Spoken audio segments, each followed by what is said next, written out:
Oh, I don't know how to follow that introduction. It was a little too nice, I think.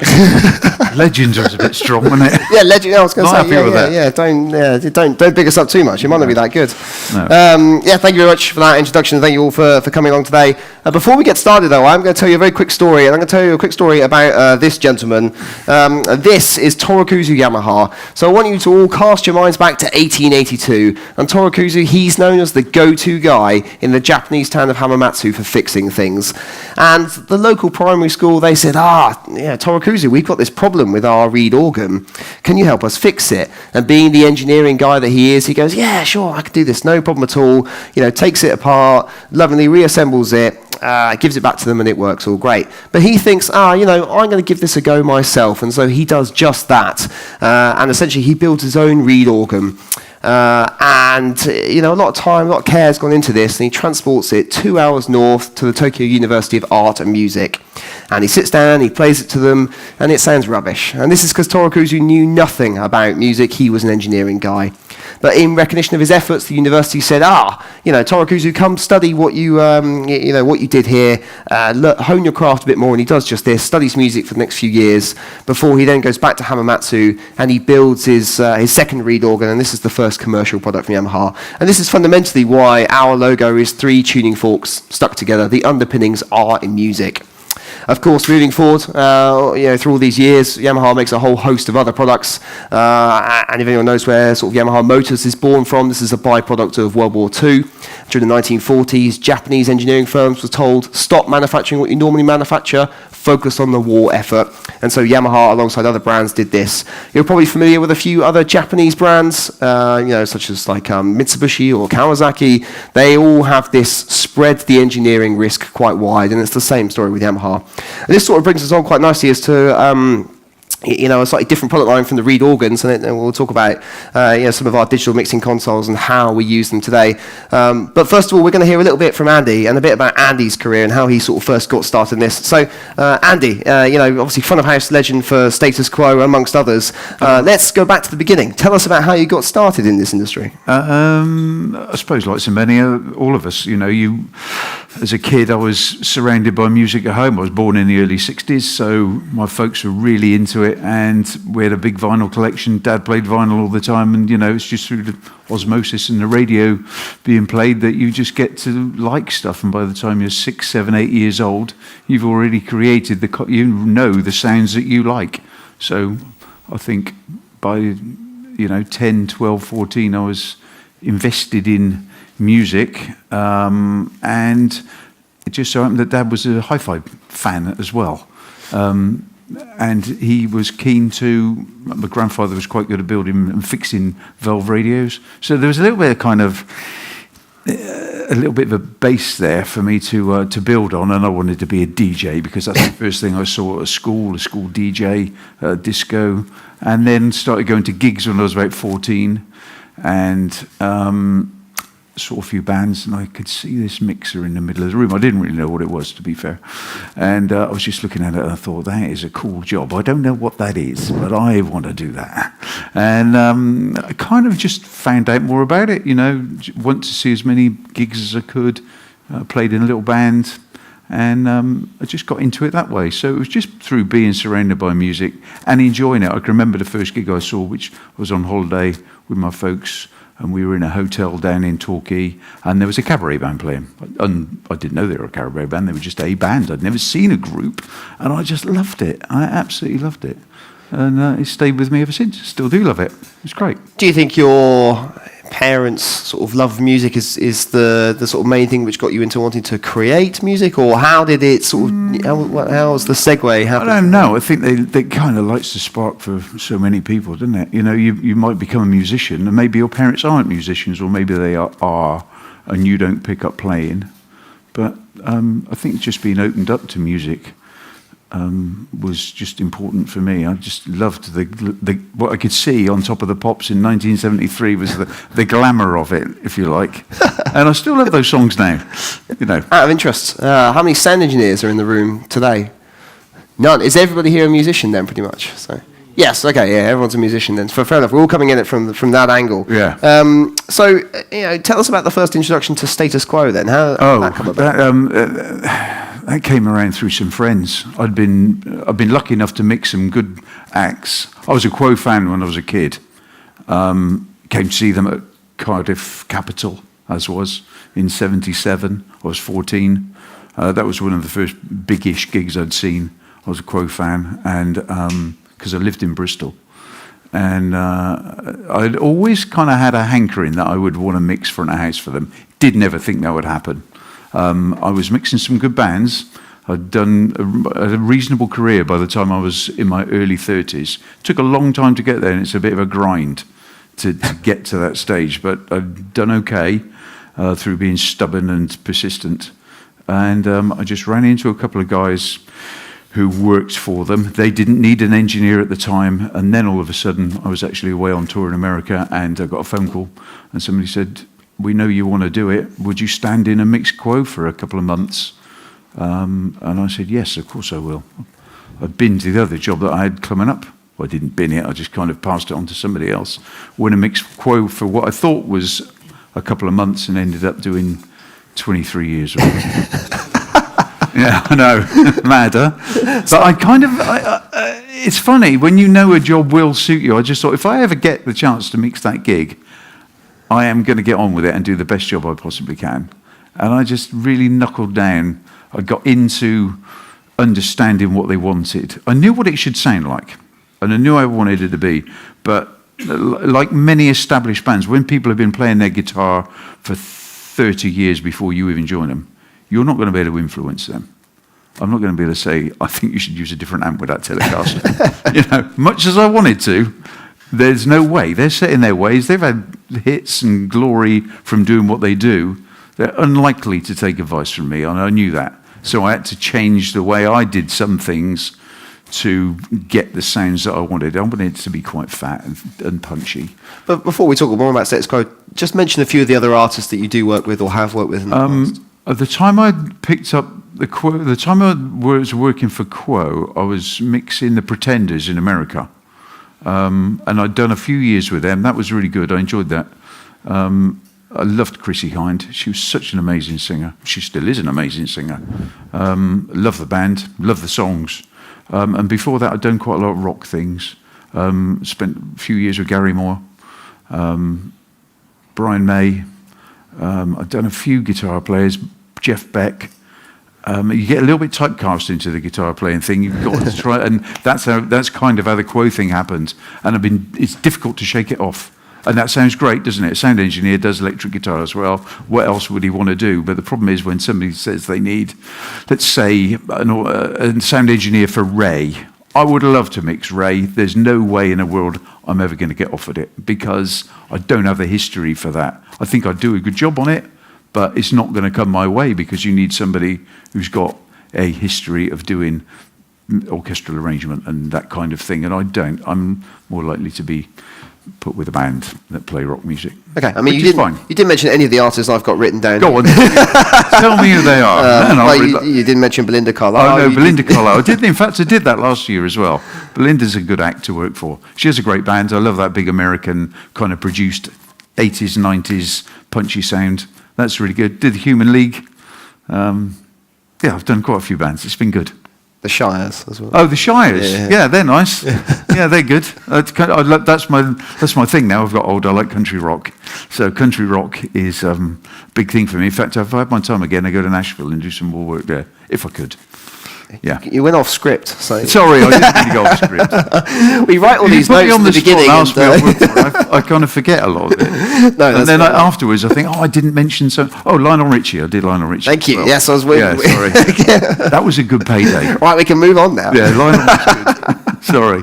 Okay, let's get back to the Status Quo thing then. So let's perhaps sort of talk about your typical day on the road with Status Quo. On a concert tour? Yeah, on a concert tour. Tell us about it. If we carry in production, if you were doing a UK tour, you would carry your own production. Not like doing a festival run. We can get into that later. But if you're doing a production tour, so you've got your own tour, you're doing 20 or 30 dates around the UK and a little bit of Europe. So you're going to take all your backline gear, you're going to take, which is going to be a truck and with the staging and the risers and stuff. Then you're going to have a truck full of sound equipment, and probably a truck, maybe 2 of lights.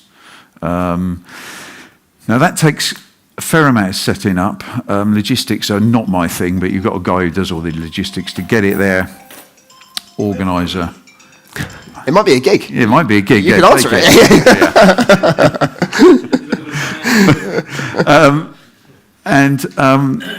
So we would load in 8 o'clock in the morning, something like that. That's when the rigging goes in to hang the lights in the roof and to hang the PA. Most modern concert PA gets hung from the roof these days. Only in small venues would you use what we call ground stacks, but to get even coverage, it's much better if it's hung up in the air and face down at the people. And I try and go in the venue really early because I want to get a feel for the venue, and 2, I want to talk to the riggers about where they're going to put our hanging points, because I don't want, if we imagine this is the front of the stage, and you with the audience, I don't want the PA hung too far in advance of the stage, and I don't want it behind the vocal mics, because like it is today. Like it is today, yeah. Because if you have the PA behind the vocal mics, you can't get enough headroom, and if you've got a loud gig, you're looking for headroom. Also, that PA is going to interfere with what the band, they don't want to hear the PA. They're going to hear the spill of it, but they don't want to hear it. So you need the PA just in advance of the apron of the stage. So I try and discuss that to make sure the PA gets hung in the right place. And I'll just try and get a feel for the room, how the room's going to develop, have a look around it, have a walk around it, see how live it's going to be, because the acoustics of the room and how they change are going to be what determines how good or bad your gig sounds. So you lead on to a valid point here. So we'll come back to the day in the life of Status Quo in a moment. But when you walk into a room, whether it be the O2 Arena or perhaps this room here, what are you thinking in terms of PA considerations? What's going through your mind? I'll go on the stage first and just have a look from where we're standing, and then have a look, as I've just done here, have a look left and right. I'll have a look at the bleachers, the side seating that comes down. How far around is the bleachers? Well, often at somewhere like the O2, the seats come all the way around the side to the point of over by the door there. And you think, well, how are we going to cover that? Have we got enough side hangs to do it? Where are we going to put the side hangs? Which is PA that faces directly that way, as opposed to facing that way. And then I'll probably find the people who look after the ticket sales, which is going to be the promoter's rep, and see how far around they have sold it. Because the seats on the side are the ones that go last, and the ones that are right at the top of the building are the ones that go last. And if you find out, let's say at the O2, that the top row is not sold at the very, very back, then we'll have the PA not so high, because there's no point in putting a lot of sound into an empty balcony. You want to drop the PA down and just point it at the people. I mean, the rules are simple, really. You need to get the speakers facing into the people, preferably facing down, because if they're too low and they're facing into people, then people's bodies are deadening them off, as it were. So you want to get as much clean air as you can between the exit of the speaker and the people's ears. But there's no point in punching sound into empty areas. So if they tell you, well, we haven't sold that well tonight, guys, so the top balcony is not on sale and the side seats are not on sale either, then we're not going to put the side hangs up, because there's no point in putting sound each side, and we're going to drop the PA down a little bit, maybe use a little less of it, and we're not going to put sound in the balcony. We're going to try and contain the sound to where the people are.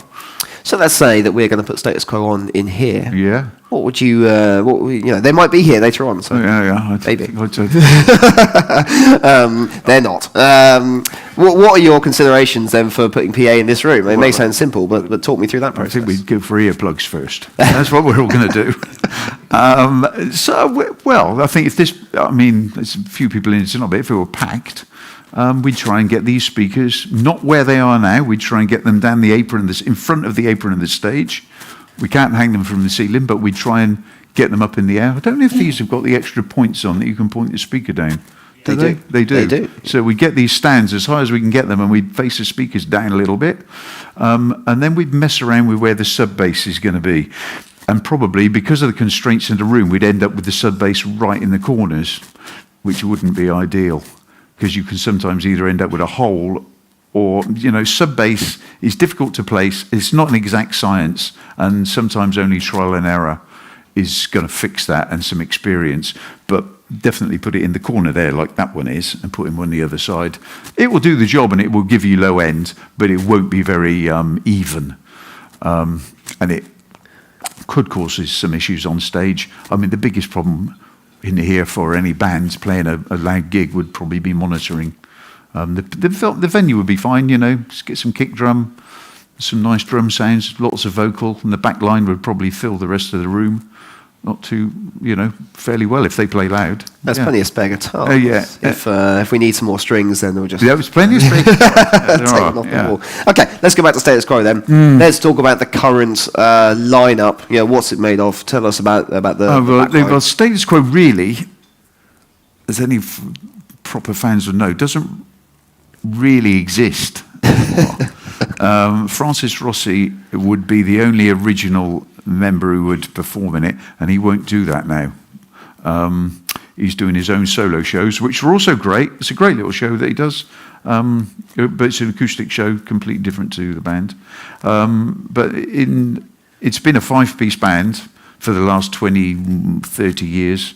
So it's 2 guitars, bass, drums and keyboards. And of course, it had a guy called Rick Parfitt, who was his longtime friend and collaborator, who sadly died in 2017. And it's not really been the same since, although we've plodded on and done a few tours, done many, many gigs. And it's been great, and I've been really proud to work with it. It's been fantastic, but I don't think we'll see Status Quo gigging again. I think Francis Rossi feels he feels he's too old for it. I tend to disagree, because I think there are some great acts still heading for 80 who are still great on stage. But I think he feels a bit self-conscious, although he's in great shape. And maybe he just doesn't want to do the band thing. It's loud, touring is tiring. And okay, so let's pretend that Status Quo will go again. And let's pretend they will go again. What is in the lineup of the actual band then? Tell us about the back line first of all. Right, okay. So there's a regular sizable drum kit. I think it's 1, 2, 3, 4 rack toms on the drum kit, 1 snare, plenty of cymbals like rock drummers do. There's bass player. He's got a Mark bass rig. Take 2 DIs off the bass.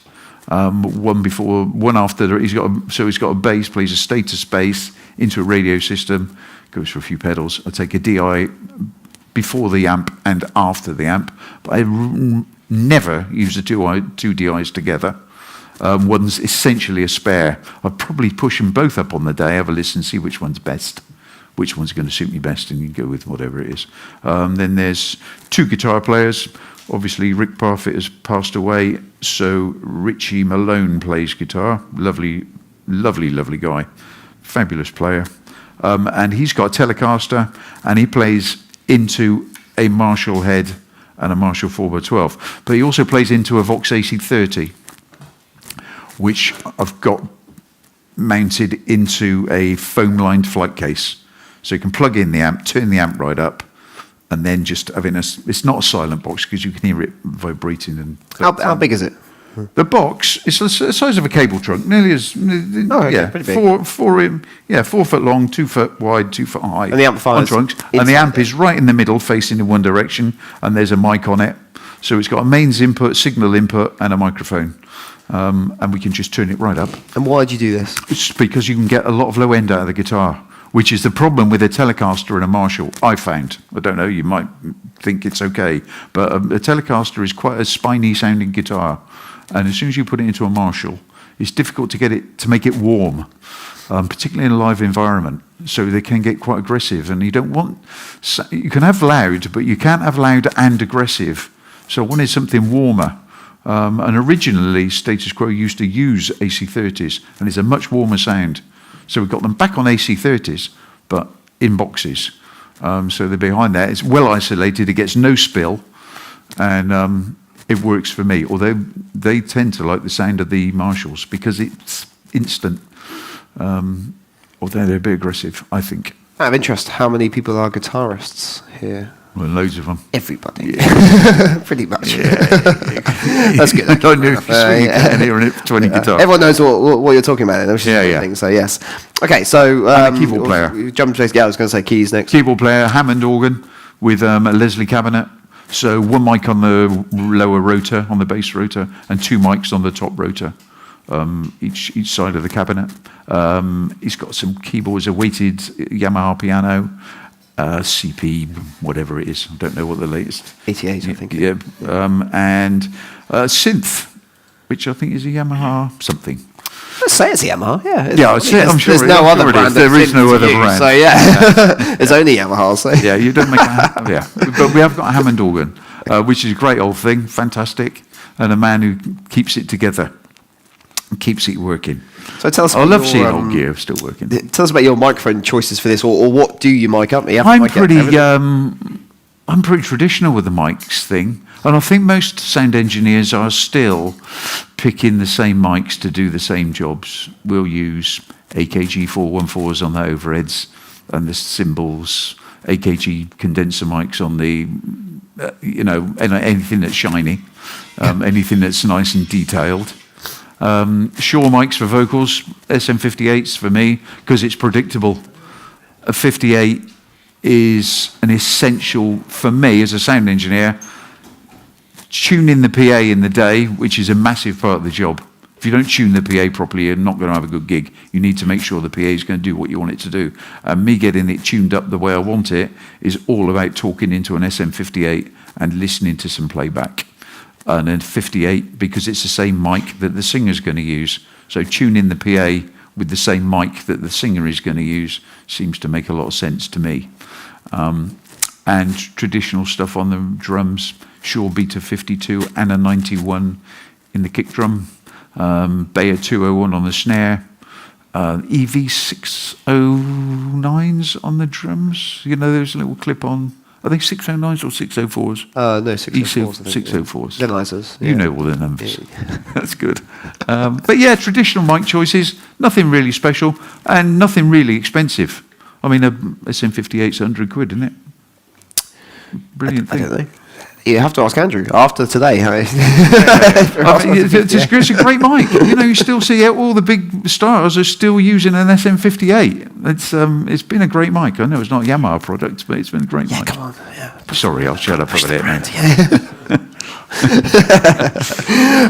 Okay, right. Let's go back to your day in the life with Status Quo. So the PA is in the air, the lighting's in the air, etc. Yeah. What sort of time are we at now when all this is actually in the air? Stuff is usually all in place by around lunchtime. Yeah, pretty quick. So the PA, from 8 o'clock load in, the motors and everything to hang things on will be done by about 9:30. Then I hang it all on the bottom, pull it up in the air. There's plenty of people to do this. It's not like I'm doing it myself. There are a lot of people. How many do crew? this job. I carry. There's me and a monitor engineer. Then there'll be 2 system techs with us, maybe 3, 2 or 3 system techs who work for the sound company, and then we'll use local crew at every gig. So we'll probably have 8 crew designated to us. So it takes 4 people basically to fly one side of the PA. You know, by the time you've got somebody controlling motors, somebody hanging points on, 2 people pushing boxes, you need 4 people to do that. But a modern PA system that clips together a line array type PA system will go up very quickly. You can put it up in 20 minutes. They stack the sub bass underneath it. And then once it's all in place, we'll get it cabled up. I build the front of house. I put the desk up, the racks, all this stuff at front of house where I mix from. Get a good position to do that. Run the multi-cores out, plug it all in, and then we'll test it component by component. Run pink noise from the desk, go through all the speakers one by one, check that they all work, and then gradually turn it all on and check that it's all running without any noises, and it's all going to sound okay. And then we'll do a few preliminary checks, and then probably go to lunch, whilst the lighting guys get on and do a lot of lighting things. And then I'll come back about 1:30 and tune the PA. Tuning the PA involves running a lot of pink noise into it, listening to some timing, trying to get the sub bass to sound even, because that can be a bit of a problem, and trying to make the PA sound really nice. Tell us a bit about the timing element of this then. The timing, it's a bit of a black art, isn't it? Well, I don't know. I think it is a black art. It is a black art because some days the timing that shows up to be correct doesn't quite work, and you have to rock things. It's all about trying to get your ear to receive the frequencies from the PA and all the speakers at the same time. This PA was tuned today, and this sub bass here, that one there actually, is on with this PA, but this sub bass is forward of the PA. So what Tom had to do was move it back, which involves putting a delay on it, because otherwise the sub bass comes out first and gets to you first. You don't want that. You want all the, if you like, all the cones of all the speakers to come to you in one flat line, because it helps keep it coherent. And what we're always looking for is coherence. So all the elements of the PA system we try to get to come to you at the same time. It's not a perfect science. One of the reasons it's not a perfect science, and I can demonstrate, well, I can't demonstrate, but I can explain to you, is if you're sat right in the middle at the back of this room where the doors are, that's fine. We can get both of these speakers to hit you at the same time. If this was a slightly wider room and you were sat over there in the corner, this speaker is going to hit you first, this one is going to hit you afterwards. There's nothing we can do about that. That can't be changed. I mean, it could be. We could delay that one, but then it's off for everybody else. So it's only ever perfect, absolutely perfect for very few people in a room. But you can make it better than what it is. So it's going for the best possible solution. I think we demonstrated earlier on to someone. I don't know where the guy's gone. It was here earlier on. So. Yeah. Oh, you're over there. No, there you are. Yeah, we demonstrated earlier on where we turn the delay on and off and show you what it does. And what it does, from a sub bass point of view, it tightens the low end. It makes the low end tight with what's coming out of there. So if you've got 100 cycles coming out of here, and there's still 100 cycles coming out of there, you don't want them to be offset from each other. You want them to be together. Because otherwise it just falls from phase and it doesn't sound tight. No, I think it's an important point. It's better when it's demonstrated, but that's the best way I can explain it. That was a good explanation. Let's get to line check then. Tell us what a line check is and why you do Okay, so we've got the PA running. So my combination of tuning the PA is going to be to talk into it. So I really like the sound of it with my voice. Then I'm going to play a few tunes that I really like, that I know really well. What are those tunes that you... Probably a Crowded House song. Which one? Take the Weather With You, like that one. It's Only Natural. Any of those kind of stuff. I really like recordings from the very late 80s and early 90s. I just like the sounds that we had then. I thought it sounded at its best. I don't really like modern production. It's just too compressed. All the modern production is made to be broadcast or to come off a phone and go to earbuds. And if you have a look at it, it's all clipped and compressed into one thing, and I don't really like that. So you don't use an MP3 to tune your system? I don't. No, I don't. I use a WAV file or a CD. I still like CD, to be honest. But yeah, WAV files if I can. You haven't got a CD player in your... I do. Do you know, I have actually got a CD. I've got a Tascam something or other. Oh, I meant in the status quo rig. You've not... I did have a CD. Oh, wow, I don't know. Okay. I did have that. Yeah. I had everything. Probably had a record player at one time. I definitely had a cassette deck. So, okay, you've listened to the PA. Yeah. You've decided you're happy with it. Okay. Then what? So then we'll call for a line check, which is always a pre-arranged time. So all the backline techs, the guys who look after the guitars and the drums and everything, they'll be ready to go because they perform the line check. They can all play a bit. They can all play enough to get a good line check done. So unlike a lot of sound engineers and many of you that have played in bands and maybe do sound, traditionally, and I still see it, I don't know why I still see it, but people will ask for the drums first and they'll ask for kick drum. So their console is completely closed and they open the kick drum mic. And they'll be working on their EQ and getting their kick drum mic together and it's nice and punchy. But I don't do that.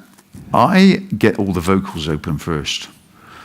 So get the lead vocal open, or both, there's two lead vocals really for status quo, but whatever it is, get all the vocals open, get somebody, I usually get one of the sound techs to give me good, clear vocal. Don't let anybody else make any noise when this is happening. This has to be a one at a time thing. So I get the vocals, 1, 2, 1, 2, 1, 2, yeah, that one's good. And I move across them really carefully. I make sure there's plenty of headroom. I make sure they're all dialed up just exactly as I want them. And then I leave them open, which means that when people are walking the stage, you can hear the clip-clops and all that. And the reason I leave them open is when you come to mix this gig that you're about to do, all these vocal mics are going to be open. Now, if you start with your kick drum, with the rest of the desk closed, it's very easy to flatter yourself with a great drum sound, because you can open that drum mic, there's no other spill, it's just the drum mic, it sounds bloody great. You can open the snare mic, get your snare together, check both mics on your snare, whatever you're doing. I use 2 mics, one on the top, one on the bottom. Get your snare together, and you can get some great sounds, and that's fine. But when you actually open all the vocal mics to go with it, you're going to lose a lot of the definition. So you need to mix the EQ of the drums or anything else with the vocal mics open. When my vocal mics are open at the start of the line check, I'll leave them open until the line check is complete. And then I just turn the whole desk off, wait for the band to arrive for sound check. But yeah, start with vocals because it makes you work hard. And to keep the sound clean, you need to keep those mics open because then you know what you're up against. If you keep turning mics off to check another one, turn it all down, check another mic, and turn it all up, it's not going to be that great. Although it can be quite impressive when you just put drum mics on and nothing else. You've got some nice reverb. People go, oh yeah, that sounds amazing. Yeah, that's really, really good. But it ain't going to be like that come the show because you're going to have vocal mics wide open trying to get over electric guitars and everything else, and it can become a little bit messy. It's a trick I learned off somebody else. I didn't invent it myself. I just thought, that is a great trick, and I'm going to do that. So do you call the band in at this point then? I call the band. They're due at 5 usually. Oh, okay. It could be 4. Depends on the day, how it's going. Sound check at 3:30. Sorry, line check 3:30. Maybe sound check 4:30. Depends what the schedule's like, what time the doors are. Depends if you've got a support band, because obviously after sound check. It's difficult to tell any band what to do. You can't tell them, but you can encourage them. I will always ask them to play a song that's got everything in it, something that they all sing in, something that involves most of the instrumentation, and something that they know well that you know they're going to play. And then if they will finish their sound check with the opening number, you've got your desk set for the opening number, and that's great. Some acts won't do that. And there's no point in trying to tell them to do it because you're going to make yourself very unpopular with them. You can explain to them, once you get to know them a little bit, you can explain why do you want to do that. And they might just say, no, we don't do that, mate. We're not doing that. And you go, okay, fair enough. I guess as they're a fairly seasoned band, they're pretty well disciplined. Yeah, Status Quo have been really well. A lot of older musicians are disciplined, and because they want a good show, they'll take good advice. Mostly. It's always the guitarist who's like, they do like to make a bit of noise. Try to. Sorry, everybody in the room who's a guitarist. As you get established with the band and you know the tour manager well and you get to know the people who are around them, you can usually say, look, just don't let them on the stage. Keep them back there. Don't let them come to the stage until we've done line check. And, you don't want them coming round just plugging in and farting around with their pedals and all that. Well, you're trying to do something else because it stops you doing what you're doing. Very annoying. Yes. So, that's the way I run it. I've run it really strict as I can, and I'm pretty OCD about it. Same things, same way, line check in the same order. I have the same mics on the same instruments, same cables on the same mics with the same mic stand every day. Don't swap them around. If there's 2 different mics and they're the same thing, I don't let them go on anything else. They get labelled up, they go on that instrument. Yeah. That way. Because it gives you consistency. Your relationship with the artist or specifically Francis must be pretty good. You must get on pretty well with him. I think if you need to... There's plenty of people who'd like to be sound engineers or successful in any of this thing. But if you want a key position working with an artist, it doesn't really matter who it is. 30% of it is technical knowledge. I'm not great gifted technically. 30% of it is having a great ear. But I think 40% of it is actually your relationship with the artist. If you want to be successful, look, you could be a great sound engineer without having any, but if you want to remain in a position and keep the job that you like and you know you do a good job on, you need to make sure your relationship with the artist and the management is as good as it can be. Now, that doesn't mean that you can always be honest, because sometimes they will be really bloody irritating and annoying, and you have to gauge how you're going to tell them that something's a bad idea. Because artists don't like being told that something's a bad idea. But you can't be a sycophant either. You just can't tell them they're wonderful and how brilliant they are. You need to tread a fine line. And that goes with the management as well. And that's the most difficult part of the job, I think. And probably always has been, and just like every other employee for any other business, always will be. It's how you conduct yourself, as much as how much you know about this stuff, or how great your ears are. Okay, so doors are opened, what act to be on, etc., etc. What happens right before the band walks on stage? Changeover. I'll line check everything again on cans. So all the techs, all the guys who, and with a pair of headphones. So usually a changeover is about 40 minutes, half an hour, maybe a little less, but usually half an hour. It's quite long, yeah. Yeah, so we get the support band gear off, which takes 5-10 minutes, and then we start a line check. So get the drum tech on the drum kit. You'll see this happening at all these gigs. And the sound engineer's got his headphones on, and he'll go through all the channels on his PFL button and listen to all the mics coming in. Just double check he's got all the lines, no buzzing, nothing's making any funny noises. And then we'll get a little message to say, right, we're ready to go. The house lights will go down, intro music will come on, fade the intro music in, and take a deep breath and hope for the best. Hang on for dear life. And make sure you got it all open. And because one of the things you sometimes do at a festival, not in a concert situation, all I do is I keep the vocals just back a little bit at the start, just at the very start. But when that lead vocal is about to sing and you know exactly what they're about to sing, get on the mic, you've got to make sure it's wide open, because it's really bad form to the first words that they sing not be able to hear them. Yeah. It's better actually to have them a bit too proud in the mix and put it back. But if you can't hear the vocalist on the opening lines, one is really embarrassing. Two, I just think it's really unprofessional. It does happen. I mean, it's happened to me, but not very often, and not in recent years. But I have done it, where I've thought, oh no, I'll just pull that back, get the instruments right, and I'm okay. And then all of a sudden they start singing and you can't quite hear them. So obviously we've added another factor to this now, though, and the audience have walked in. How does this impact how the sound changes, and what do you do to react? Well, usually in a good way. Okay. Because you really want a dry room. I mean, in many of the arenas particularly, the O2's not a clanky room, but somewhere like Cardiff arena, the CIA, the Hydro in Glasgow, is a shocker. Just whoever gave that permission, I don't know. But there are some that are just really bad acoustically, and if they are really, really echoey, or reverby, and just horribly acoustically, the best you can hope for is you get a massive audience who've got big thick coats on and dampen it down. Lots of really woolly gloves and all the round up. Because you really want as many soft furnishings in that room as you can to take the echo away, because the more hard surfaces you have, the more clanky it becomes. And it becomes clanky because all these frequencies that come out of these two speakers are hitting the wall at different times. And they come off the wall and they go like this, and they all converge together. All these reflections, millions of these reflections that converge, are making extra sound that actually you don't want.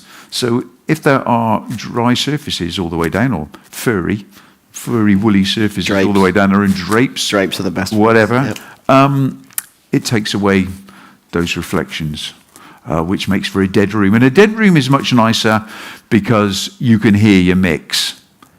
It can be too dead. There's a couple of venues in the country, couple of concert halls, they've gone absolutely nuts, and you just haven't got any life at all. And then it absorbs too much power, but that's very rare. It absorbs a lot of power. You need then a lot of volume, and you need a lot of reverb. And if you need a lot of reverb, it can start to sound a little bit false. But somewhere like Wembley Arena, of course, is not like that. And you need virtually no reverb in Wembley Arena because it just has so much natural reverb. You can get good sound in there if you've got a lot of people in there. But sometimes it's difficult. I've always found Cardiff CIA to be difficult. I've had some good gigs in there, but it's never dead. It's always very lively, and your ear has to kind of adapt to that sound. No, I understand. So, what do you do to sort of adjust the mix balance then during that first song? Well, like I alluded to a minute ago, I think above all else, the main priority for any sound engineer who's mixing a live gig is this isn't for recording. You're not going to listen to it again tomorrow. So those people have paid their 40 quid for their ticket or whatever it's cost, and they've come to see a singer, Lionel Richie or Status Quo, whoever it is, and they've come to hear the songs. So you've got to have those vocals first and foremost above everything else. I would much rather hear vocals that are slightly too loud than too quiet. You know, if it says Tom Jones on the ticket, I want Tom Jones's voice right up in the front of that mix. And that's what the audience want. Now, me as a pro, I can listen to the other bits and go, fantastic snare sound. Oh, listen to that Hammond. Have you heard the brass section? They're incredible. That tenor sax sounds fucking amazing. The audience, by and large, are not interested in that. They've come to see Tom, and they want him to do what he does supremely well.